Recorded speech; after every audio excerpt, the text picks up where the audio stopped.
Well, hello again, my friends.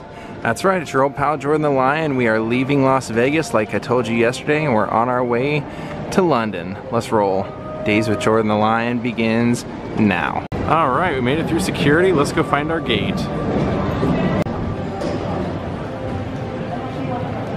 Well, you're probably wondering, Jordan, what is the plan when we get to London? Well, we have another like 4 or 5 hour layover when we get to London. So I'm hoping to go find some famous homes. I want to go see Jimi Hendrix's last apartment. Well, not his last apartment, but one of his apartments in London. I want to go see Oscar Wilde's house, some Bob Marley locations. So hopefully that will all work out and we'll get over to see it all. Well, there's my ride. Next stop, London. All right, I'm pretty close. We have arrived.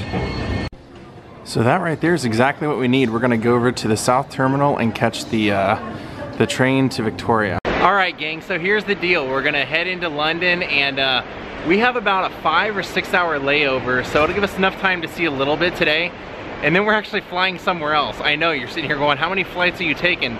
A lot, but our next one will be our last one for the next few days. Well, it looks like we're gonna have about an hour ride to our next destination.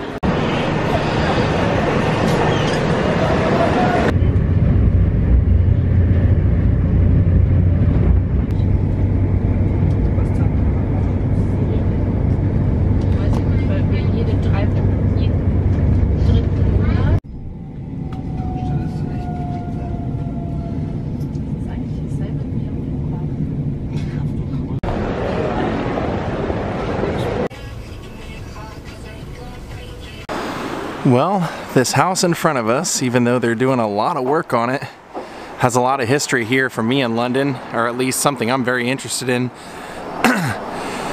This house in front of us, in 1977, is where Bob Marley moved to after an assassination attempt on him in Jamaica. Basically what was happening was Jamaica was a place of a lot of unrest at the time, and it was a lot of violence, so there were two political parties basically trying to take over. And Bob Marley was really just neutral.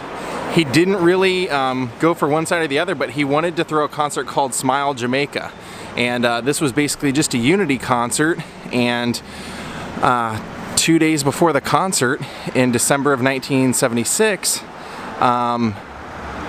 7 men raided his place in Jamaica, shot his wife Rita in the head while she was in her car, shot Bob in his chest and his arm, and basically also shot his manager and basically tried to assassinate him. It was an assassination attempt. Now, Bob refused to give in and did perform the concert, but in 1977 in January, a month after, he decided to move to London for a little bit more safety. Now, what I found out when I read a little further was that people accused the United States CIA of being part of this. And when the guy who wrote Catch a Fire went and did more and more investigation, he found out that that was pretty much true. He said that they had basically hired a group of thugs. They said that the CIA hired a group of thugs to come and assassinate Bob to create more unrest. Now, when he moved here in 1977, he brought the new band of the Wailers, the new guys, and in fact, when the assassination attempt happened, his next door neighbor said she had heard that that Alvin, his new percussionist, had said that he recognized one of the guys, and the guy's name was Jim Brown. He was like a coke guy, and so the Wailers and Rita and Bob all moved here, and while they lived here, they befriended the one of the Ethiopian royal family, and they were in exile here, and Bob became really great friends with them, and they gave him the Ring of Judah that he would wear pretty much for the rest of his life. And if you want to see that that Judah, that line of Judah that he wore, you can see it on the cover of the Legends album. So pretty cool to be here, and even though they're doing work, somebody just came out and saw me doing my thing out here, and I'm like, yeah, Bob Marley's house. He's like, yep. So here was, Bob actually had a history in London long before this. He actually came out here way earlier in the 70s, but This was the house that he came to after the assassination attempt.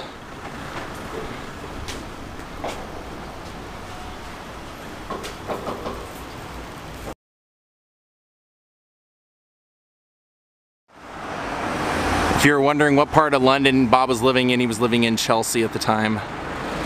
It's this one right here, covered in green.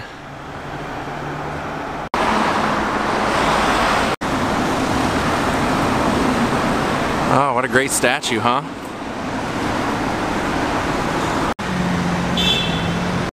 Now here's our next address.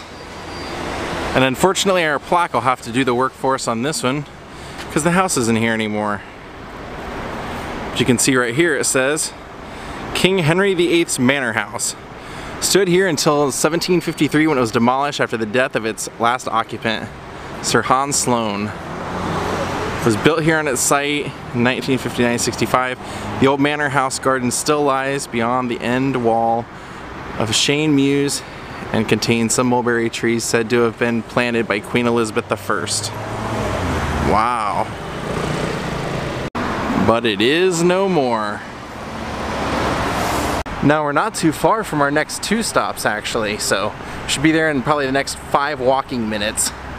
Now what's interesting about that Bob Marley story that I told you was that one of the things that I found as I kept reading was that Bob and his manager actually got to go to the trial of the man accused of killing them, and he was tried and he was executed. And he did admit, I guess, during that trial that he was hired by the CIA to assassinate Bob Marley. I mean, that's what I read, so, you know, I'd never heard that story before, but that's what I read. Well, we found our next spot. Well, as you just saw the sign, we are at the former home of Oscar Wilde and his wife and 2 sons. Now, the sad story of Oscar Wilde is that he was maybe one of the most brilliant playwrights, authors, humorists, thinkers of all time, and pretty much had his life destroyed because he was accused of being homosexual. Now that very well could have been the case, but Oscar was a very complicated man, and he was a man who loved aesthetics, he loved indulgence, and so even though he was married, his wife would put up with this, and he found the comfort in younger men. Now what ended up happening was one of these boys that he really liked, his name was Lord Alfred, and Lord Alfred's father was the Marquis of Queensberry and hated that his son was involved in Oscar Wilde because they were so blatant about it. Oscar had no shame and pretty much would go around London holding hands and kissing and just basically displaying love. And so the Marquis of Queensberry, his method to getting retaliation on his son was to attack Oscar Wilde publicly any chance he could out in the papers, on the streets. And so Oscar decided to sue him for libel. Now what ended up happening was in the defense, they were able to provide numerous other men that Oscar had had affairs with, and once that started coming out, Oscar's lawyer withdrew the plea and withdrew the case, but by that point they had pretty much proven that Oscar was considered for those days indecent, and so they then put him on trial for indecency, ended up throwing him in jail, and eventually he was penniless, and they sold his house and actually auctioned off his things right here on this sidewalk right in front of his house. They said they literally had a crowd full of people out here, would have been right out here, and they literally auctioned off all of his belongings. Now, you know what's crazy about this story is that Oscar lived here at 34 Tite, and down at number 50, I believe it is where the judge lived that sentenced him. How crazy is that? Just imagine all the great thinking and great conversations that would have been had in there. This was a very important stop for me to make today. His wife did take him back, and unfortunately she ended up passing away a few years later. Now when I say that she took him back, I mean that through letters while he was in jail, she forgave him, and they even talked about getting back together and reconciling.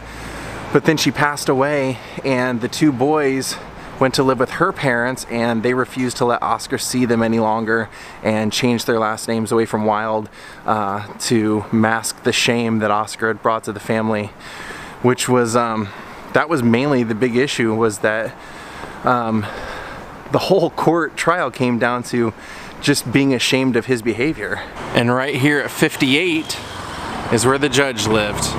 Literally right down the street, on the same street as Oscar. Now I'm hoping to make it over to the old courthouse location where the court trial took place of Oscar Wilde, because even though it's not a courthouse any longer, what I understand is that they have a few mementos from the trial still there on display. Well, we've made it over to Buckingham Palace. Can you tell? Oh, wow. I feel like the music should be playing, shouldn't it? Bum, bum, bum, bum, bum, bum, bum, bum, bum, bum. Way cool.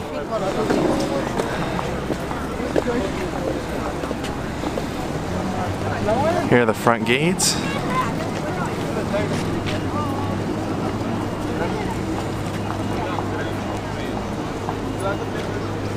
You can see there's about 1 million tourists here trying to get a sneak peek. And I believe the rule is when the Queen's here that the flag is up. Is that the deal? Do you want it this way or that way? Whichever, it doesn't matter. Thank you.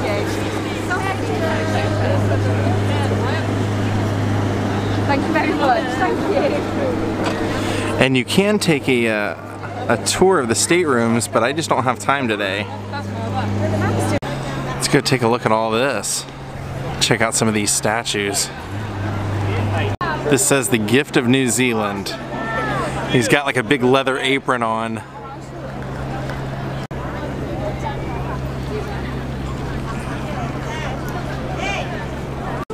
Wow, guys, we're here. We're actually in front of Buckingham Palace. Can you believe it? 2 years ago when we started this, we would have never thought of this. Never thought we'd make it here in 2 years. Oh, look at that. She's got like a sickle in her hand.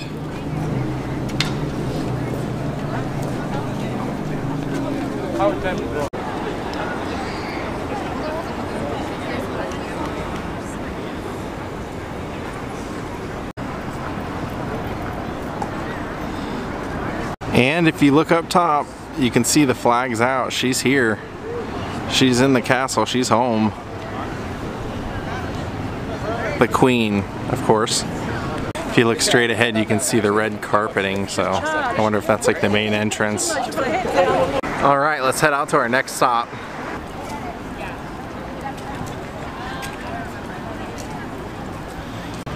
And this is actually the entryway to a park.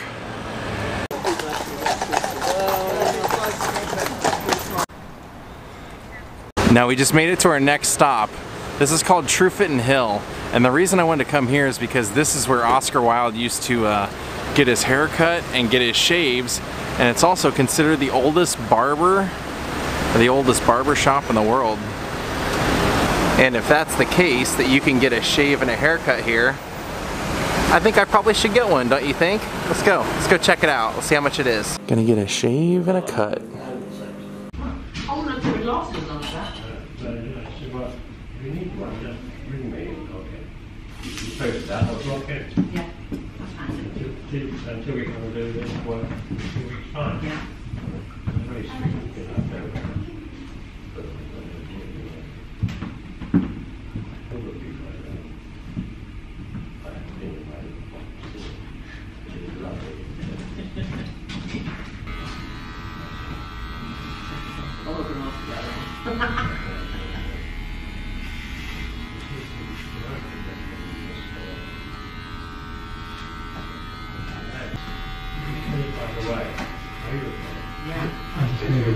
Yeah, it's perfect. She's great.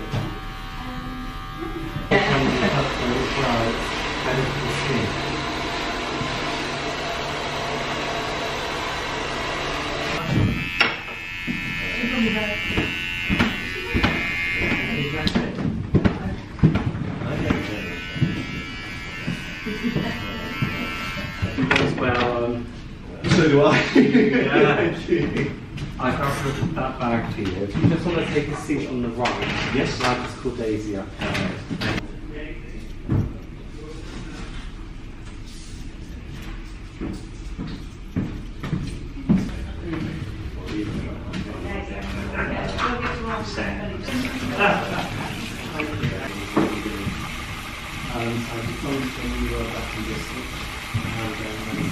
Yeah. Yeah, I think there's a saying that it's going to be a self diet and that kind of nervous anxiety that you get. Yeah. You either do that thing and relaxes you. Because obviously this relaxes. Yeah. So I was saying Oh, fantastic.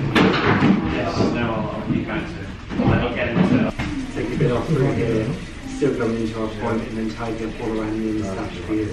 And then reshaving in this part and the underneath. Well, the underneath, I can't shave.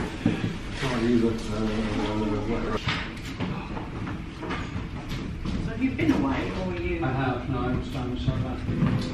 What I do is still a great place to work and be. Right.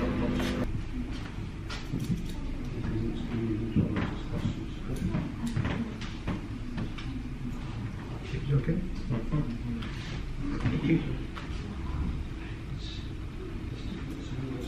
Still unrest.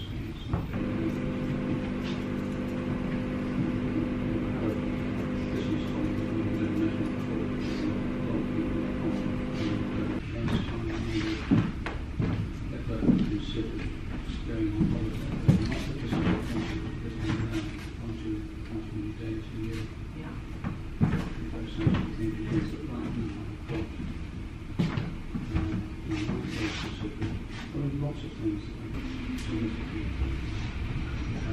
no problem putting together a really nice client.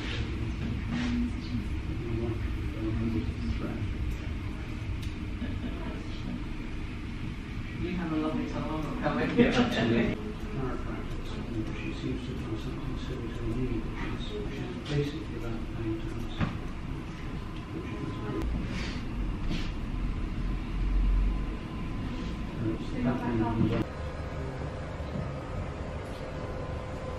Alright, well, we're done, and it was definitely pricey, but it's a once-in-a-lifetime thing for me, you know. I just wanted to see what the experience was like, considering that Oscar Wilde and so many, you know, notable people over time have gotten their hair cut here. They definitely do a lot. They put a lot of oils on your hair, a lot of oils on your skin, and things like that. There's a whole process to it.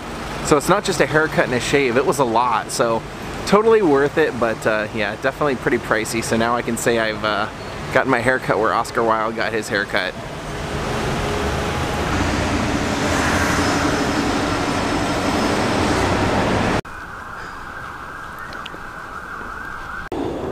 See a lot of people using the park today. Now we're at our next stop, and this one won't tell you much, but if you're an Oscar Wilde fan, you might find this interesting.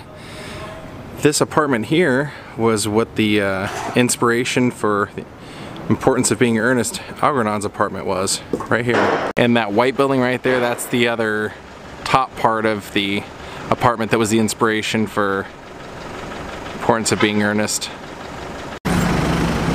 So it looks like this is our next stop. This was the former apartment of Robbie Ross. Now Robbie Ross was actually in the Oscar Wilde story.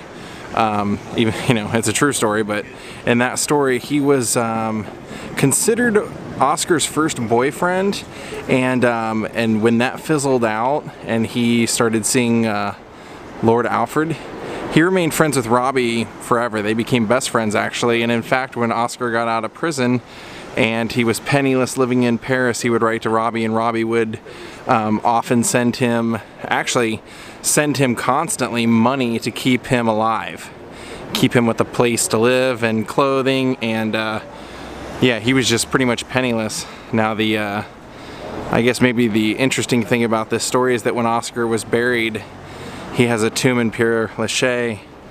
Robbie Ross's ashes were put inside that tomb with him when Robbie died. And Robbie really saved Oscar, so I wanted to include him in this vlog.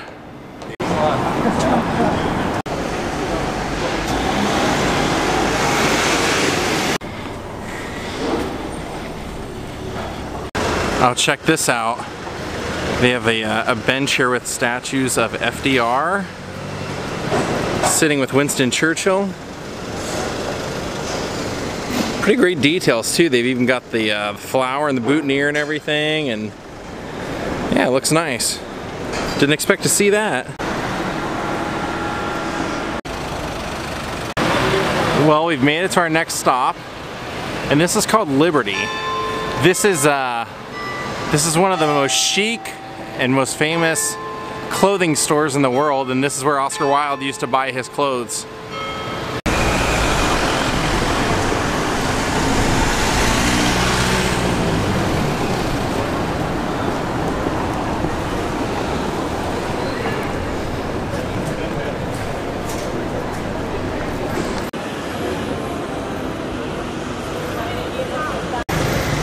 Liberty's even got a skeleton riding a bike.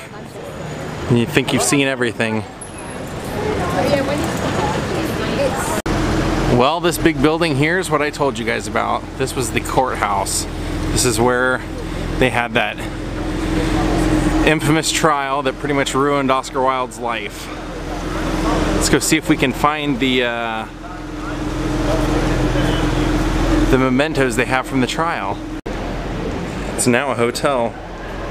So here's the deal, guys. They actually do have the judge's bench and a few other things on display. However, it's in the restaurant Silk, and they're having a private function right now. So they actually walked me to it, and they said if the function's over, they would let me go in, but the function wasn't over. So maybe when I come back next week, I will I'll be able to pop in, and if there's not a function going, he said they would be able to show me the stuff there then.